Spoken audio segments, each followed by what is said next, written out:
She found that Fuku had texted her, telling her to meet her in the backyard at the edge of the forest, and to be ready for camping. As well as being reassured that Fuku packed everything they'd need for camping and that she quadruple-checked, to make sure she didn't miss anything.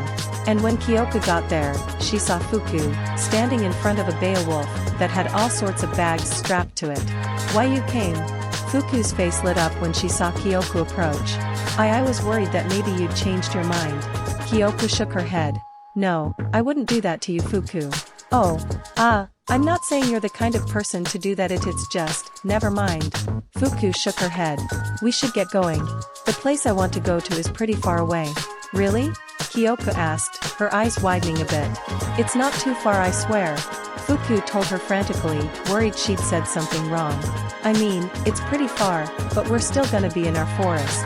It's just a part of the forest that's a lot farther away from the house." "It's fine, I just thought you'd want to stay somewhere closer to the house," Kyoko explained, giving her a confused look. "Why do you want to go so far away in the first place?" Fuku paused, and Kyoko could see the gears turning in her head, as she thought hard about something. "I'm sorry, but I really want my reason to be a surprise." Fuku's expression then turned crestfallen. "But, if you really want to know, I'll tell you." Kyoko sighed. She wanted to press for details, but she could see that doing so significantly worsened Fuku's mood. "It's fine, you don't have to tell me.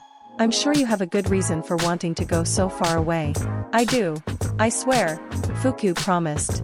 Just, please wait until tonight. Then you'll see." "Alright." Kyoko agreed, already wondering what Fuku had in store. She looked up at the Beowulf. It was a rather large one, and it was absolutely covered from head to toe in different bags. She heard Fuku was a hard worker, and that must apply to her planning as well. Kyoko only hoped she could have as much fun as Fuku wanted. "Alright. Let's get on the Beowulf and start going," Fuku said, hopping into the creature, sitting down on one of the two saddles that was put on it. Kyoko followed suit, and climbed up to the Beowulf, although she struggled to try and climb onto the creature, due to being significantly shorter. "Oh, here, let me help," Fuku said, offering her hands, which Kyoko quickly took. With a bit of effort, the two girls managed to pull Kyoko onto the Beowulf, and Kyoko got onto the saddle. "I'm sorry, I didn't think of that," Fuku apologized. "I should have dash." "Please stop apologizing." Kyoko cut her off, with a bit of frustration in her voice. "Not everything is your fault." "I know, I'm still trying to learn that," Fuku admitted dejectedly, looking back towards the front and away from Kyoko. Instantly Kyoko regretted sounding so harsh, while also silently cursing Fuku's father for making her like this. Fuku stopped herself before she said, "I'm sorry again. I'll try to stop apologizing so much. I know it can be kind of annoying." No, it's okay. I get why you do it,"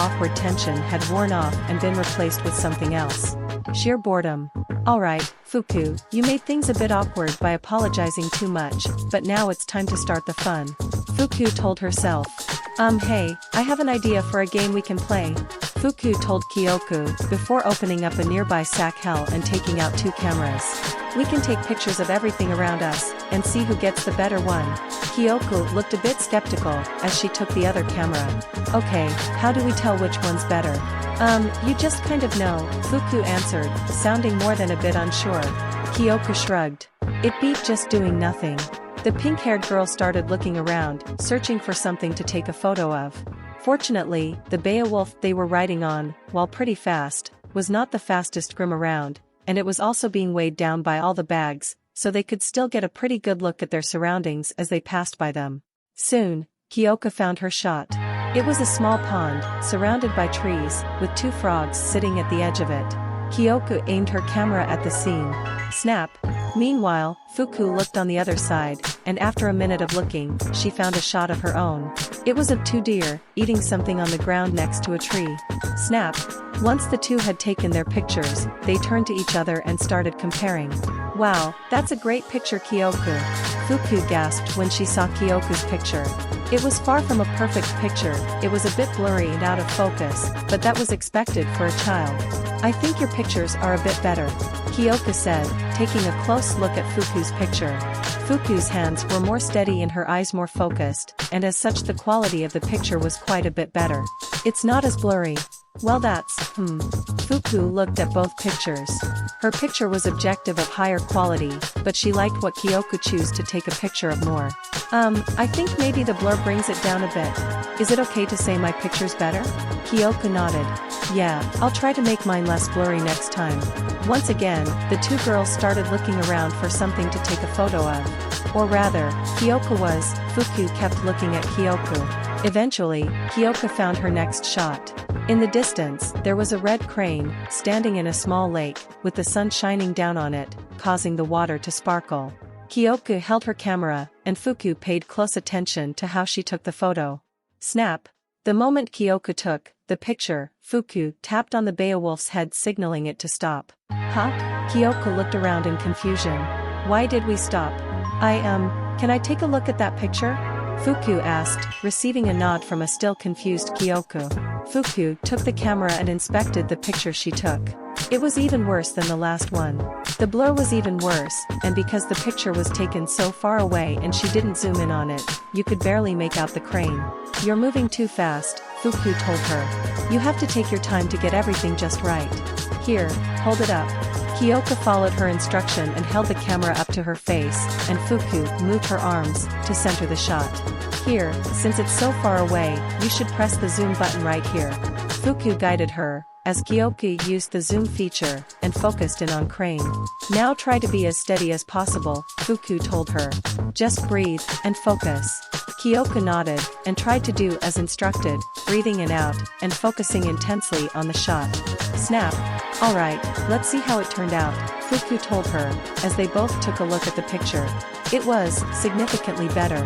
A lot less blurry, and they could actually see what she was trying to take a picture of. There we go. That's much better. Fuku praised her, giving her a bright, excited smile. Kyoka meanwhile, was shocked at how much the quality had improved, with just a short lesson and a few tips. Wow. You're really good at this, Fuku. Huh. Fuku blushed intensely at the sudden compliment. And no, I'm just a beginning too. You should see some of the pictures people take online. They're much, much better than mine. It's just that I've gotten used to taking pictures of stuff. Because I like to draw and paint stuff, so sometimes I need to take pictures so I can paint it later. I see. Kyoka thought about that. Maybe she should get into photography as well. It was strangely satisfying getting a good shot, and she did like painting as well.